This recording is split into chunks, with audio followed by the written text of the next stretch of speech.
I'm going out to do some harvesting today, and you'll see in just a second what we're going to be harvesting.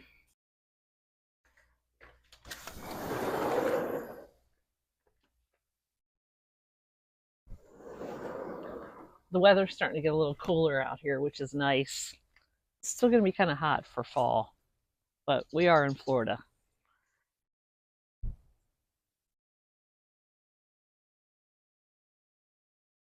Yeah, we're going to be looking at vines today. Look at all the vines that are taking over this fence. There's so many medicinals right here.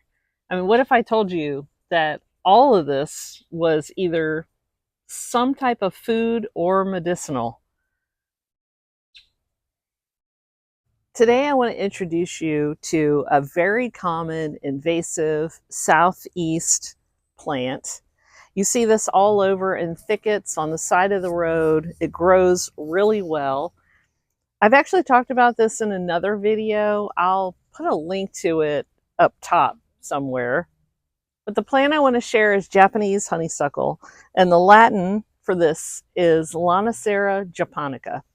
This is actually a very soft vine. It's very friendly, very nice. It has a soft, fuzzy stem. The leaves are slightly fuzzy as well. And these grow all year long, so this is something you can harvest at any time. You can see the leaves are oval shaped and opposite. There are a lot of different kinds of plants that are used for pain.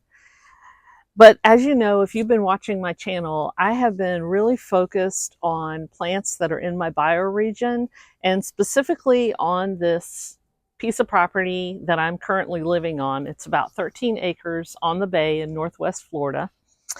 And this Japanese honeysuckle grows very well here. There's a lot of invasive plants on this property. The owners who lived here, the ancestors who lived here before, actually brought a lot of plants. They were very much into plants. They brought a lot of different types of exotic plants here.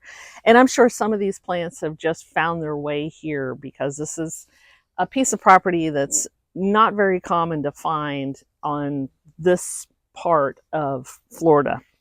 So this plant is going to be used for a very specific type of pain. It's also used for inflammation and infection. Both the flower and the stem of this plant are in the same category. And when I say category, I mean in traditional Chinese herbalism, all the herbs fall into different categories. So this one falls in the category of clear heat and resolve toxicity, or purge fire. That's another way to say that. So it's clear heat and resolve toxicity, or purge fire. And that gives you some indication of the properties of this plant. So if it purges fire, that means it's probably going to be cool. And this plant does have a very cooling energy. It has a sweet taste. The flowers are sweet. It has a very sweet nectar. You can use the stem either fresh or dried. So fresh is going to be much quicker acting, and this is a great plant to know, especially in the southeast, because like I said, it grows all year long, so you can harvest it at any time. A lot of times you can find this herb dried. It's a very common herb in traditional Chinese herbalism, and when you find it dry, either you will find it either chopped up or it's rolled into bundles and dried in the sun. And you can also find this in granules if you're going to be mixing granules into a formula. This vine also goes to certain meridians and channels. It's also specific to the lower jiao. So what does that mean? The lower jiao, you can think of anything from here down. So we're talking about the stomach, the reproductive organs, or the lower limbs of the body, kidneys, liver. I'm not saying it's good for those things. I'm saying it can go directly to those areas and target those areas, or target those organs in the lower part of the body. The stem of this plant is used for very specific things, and two things in particular. One of those things is for abscesses and sores, and the other one is for a particular type of pain. Now, because it resolves toxicity, that kind of gives you the clue that this is cooling. It is anti-inflammatory.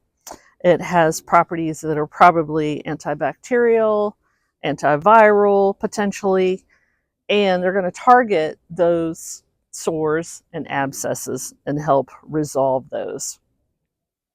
The fact that this vine targets certain meridians and unblocks the channels kind of reminds me of the doctrine of signatures. And if you haven't heard of that, what that is this idea that certain herbs have a look about them, and that kind of gives you a clue as to what they might be used for. A very classic example of that is the walnut. If you open up the walnut, it looks like a brain. And it just so happens walnuts are good for the brain. I forgot to mention that in traditional Chinese herbalism, this is called rendong tang.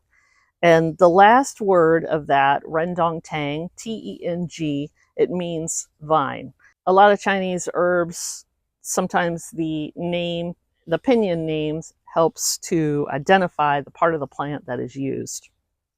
In traditional Chinese herbalism, pain is called bi. Certain types of pain are called bi, B-I.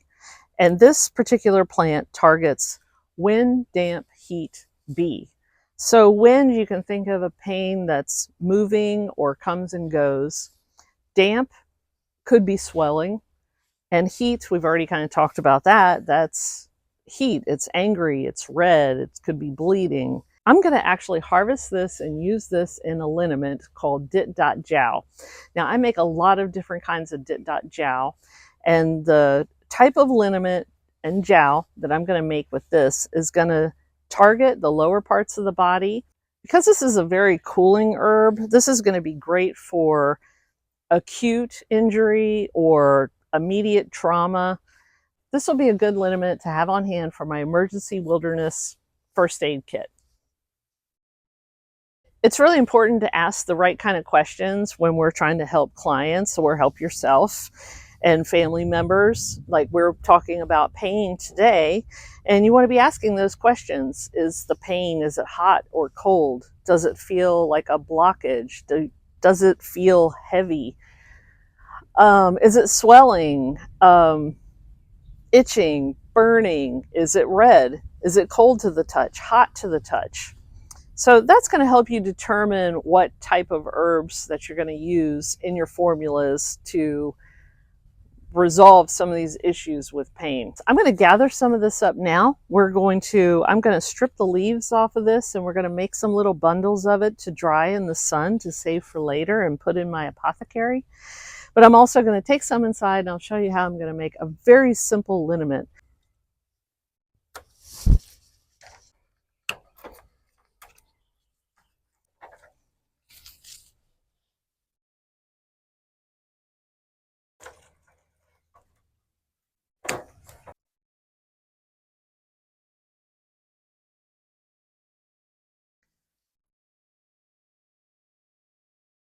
Now that we have these cut, all I'm going to do is simply strip the leaves off like that.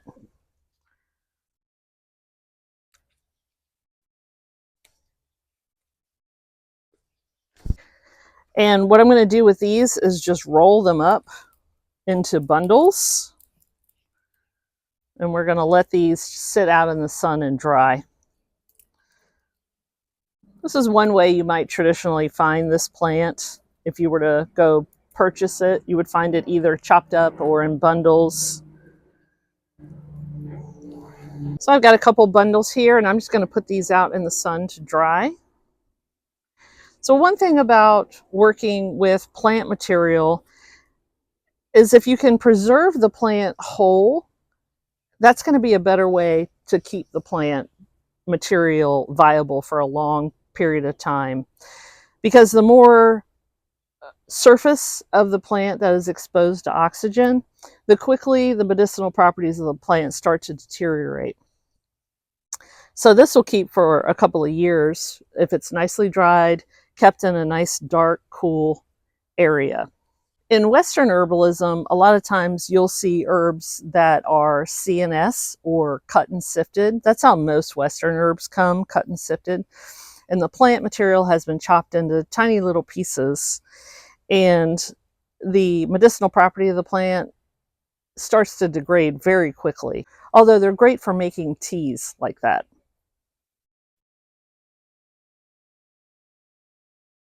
All right, we're back in my kitchen, and what we have here are a couple of jows that I make. This one is a traditional Ho family iron palm jow, and this is a blood trauma jow. So these are both liniments. This is what I was talking about earlier. These are used exclusively for external injury. And we're going to start, I only have a little bit of vodka here. So we're just going to make a very small batch of liniment. And this is going to be just to show you how you make this. It's very easy. First of all, you're going to get the cheapest vodka that you can find. At least that's what I use. Traditionally, you would have used a type of rice wine to make liniments. Inexpensive vodka is perfect. So what I'm going to actually do is make this small batch with this honeysuckle vine, and I'm going to end up adding it to another jow that I'm going to start in a larger container, because I want to start another one of these blood trauma jows. So blood trauma, that's going to be herbs that are for immediate acute conditions, and they're going to have a lot of very cooling herbs. So there's a saying in Chinese herbalism that ice is for dead things, and they don't typically ice injuries. They use herbs that are very cooling, like a lot of your yellow rooted herbs. These are a mix of like 20 to 30 different kinds of herbs. This herb is going to be very specific for a type of liniment that I'm going to make. You could use it by itself, but these type of herbs work great if you combine them with other herbs.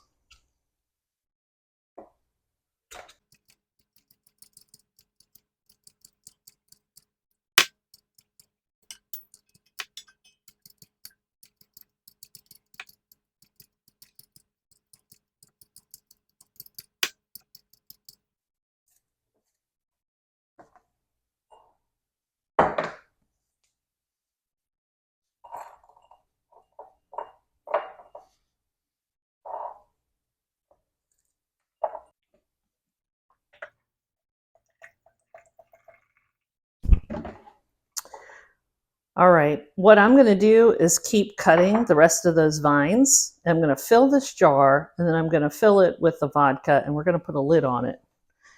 And you're going to let this sit for a minimum of 2 to 3 weeks. And the longer it sits, the better it gets. So you can see the date on some of these, like this jow is over a year old now. This one is several years old. The older they get, the better they are. But you could certainly use this liniment in just a couple of weeks. All right, I hope you enjoyed this video. If you like that, please hit the subscribe button, hit the like button.